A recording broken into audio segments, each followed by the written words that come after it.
మారుమూల మండలం కొమరంభీం ఆసిఫాబాద్ జిల్లా తిర్యాని మారుమూల మండలం నుండి తన మండలంలో ఉన్న సమస్యలు పరిష్కరించాలని చెప్పి ఆదివాసీ నాయకుడు పెందూరు ధర్ము అనే వ్యక్తి తను ఉద్యమ బాట పట్టాడు. స్వాతంత్ర దినోత్సవాన్ని పురస్కరించుకొని తను మా మండలంలోని సమస్యలన్నీ ముఖ్యమంత్రికి చేరవేసేందుకు తను ఒంటరిగా ఒక్కడే నడుం బిగించి పాదయాత్రగా బయలుదేరుతూ బెల్లంపల్లి మండలానికి రావడం జరిగింది. బెల్లంపల్లి మండలం వచ్చిన సందర్భంలో మనం వేటు న్యూస్ తనను కలిసి తన యొక్క పాదయాత్రకు ఉన్న విశేషాలు అడిగి తెలుసుకుంటుంది. నమస్కారం అండి. మీరు ఒంటరిగా పాదయాత్ర చేయడానికి గల కారణాలు ఏంటి? మీ మండలంలో ఉన్న సమస్యలు ఏంటివి? దయచేసి అందరికీ నేను 10,000 కోట్ల నమస్కారాలు చేస్తున్నా. మీడియా మిత్రులకు కూడా చేస్తున్నా. అంటే నా తిర్యాని మండలం గత 20 సంవత్సరాల నుంచి వెనకబడి రోడ్ల విషయము, ప్రధానంగా రోడ్ల విషయం గురించే ఈ మహాపాదయాత్ర పెట్టుకున్నా. అంటే గత ప్రభుత్వాలు, గత పాలకులు మా మండల్లో ఏ రోడ్లు కానీ ఏ మౌలిక వసతులు కానీ ఏమి చేయలేకపోయారు. కాబట్టి మొన్న గత నెలలో జిల్లా కలెక్టర్, మన కొమరంభీం జిల్లా కలెక్టర్ వెంకటేష్ చౌదరి గారు తిర్యాని మండలానికి వచ్చిన తర్వాత రోడ్డు మీద పడుకొని రోడ్ల కోసం సమస్యను వివరించాను. అయితే నా ముందు ఒక చిన్న హామీ ఇచ్చారు. ఒక 2 రోజులలో మన ప్రభుత్వ అధికారులతో మాట్లాడుకొని ఈ తిర్యాని నుంచి ట్రైన్ లైన్ వరకు రోడ్ను మీరు జిల్లా అటవీ శాఖ అధికారి, జిల్లా కలెక్టర్ సమక్షంలో మీరు నడి రోడ్డుపై పడుకొని కలెక్టర్ గారితో విన్నవిస్తూ మీరు రోడ్ల సమస్య పరిష్కరించాలని చెప్పి కోరడం జరిగింది కదా. మరి గతంలో కూడా మీరు అట్లా కోరినప్పుడు ఎందుకు సమస్య పరిష్కారం కాలేదు?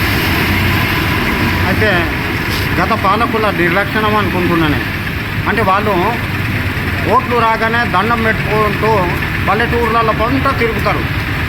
పల్లెటూర్లలో రోడ్ లేకున్నా చెప్పులు విడిచిపెట్టుకొని బట్టి కాళ్ళతో చెప్పులు నడుస్తూ ఓట్లు అడుగుతారు. ఓట్లు అయిన తర్వాత వాళ్ళు గెలిచిన తర్వాత కనీసం ఆ పల్లెటూర్ల పరిస్థితులను అర్థం చేయకుండా జలసాలకు పాల్పడ్డారు.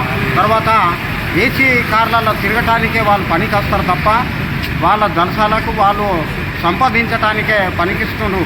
కానీ అంటే ఇప్పుడు మీరు గత పాలకుల నిర్లక్ష్యం వల్ల మీ మండలం అభివృద్ధి నోచుకోలేదని మీరు ఆరోపిస్తున్నారు. మీరు ఇప్పుడు మీ యొక్క ఈ యొక్క మహాపాదయాత్ర వస్తున్నారు, ఇద్దరు వస్తుందా?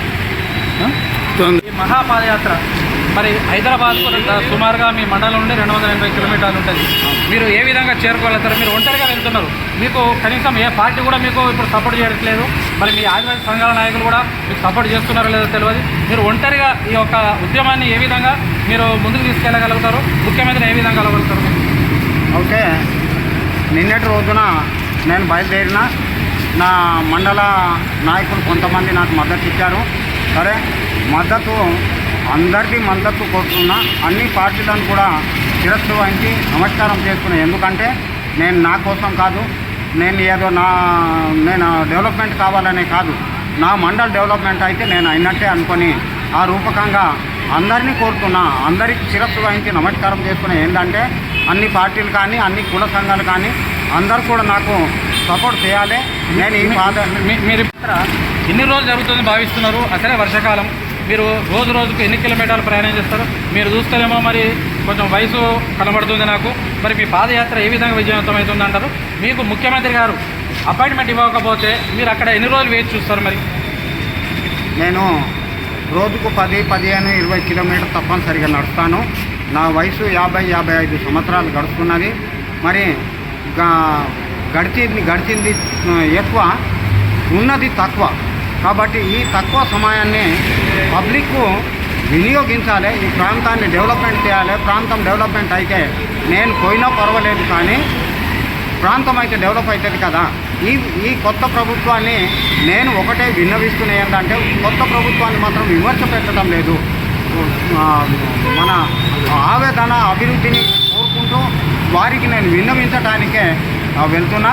మరి ఈ ప్రభుత్వం సంవత్సరమే అయింది. కొంతమంది నాయకులు, మినిస్టర్లు చేసినటువంటి నాయకులు కూడా విమర్శ పెడుతున్నారు. అంటే పిల్లగాడు పుట్టిన తర్వాత 6 నెలలకే ఉరుకురా బిడ్డ అని అంటే ఎట్లా ఉరుకుతారు అనేది నాకు వచ్చని. అంటే వాళ్ళు ఎవరైతే విమర్శ పెడుతున్నారో వాళ్లకు బుద్ధి జ్ఞానం అన్ని గిట్ట ఉంటే వాళ్ళు విమర్శ పెట్టరు. అంటే గత ప్రభుత్వం గత ప్రభుత్వంలో 10 సంవత్సరాల పాటు పరిపాలించినటువంటి నాయకులు ఈ రోజున ఈ ప్రభుత్వాన్ని విమర్శ పెడుతున్నారు. ఏది రైతు బంధు ఏది, ఇంకా ఏమేమి సమస్యలు ఏమున్నాయి, అవి అన్నీ మండల సమస్యల గురించి ఒంటరిగా నడుం బిగించి ఏదైతే ముఖ్యమంత్రి దగ్గరికి తన సమస్యలు విన్నవించడానికి వెళ్తున్నారో తనకు కూడా ప్రతిపక్ష పార్టీలు ఇతర పార్టీలు మద్దతు తెలిపితే తన యాత్ర విజయవంతమైందని చెప్పి ఆశిస్తున్నాడు. తన ఆశ నెరవేరాలని మనం అందరం కోరుకుందాం. భారత్ మాతా కే భారత్ మాతా కే జై ఆదివాసీ జై భారత్ మాతా కే జై జై భారత్ జై భారత్ జై జై భారత్ జై భారత్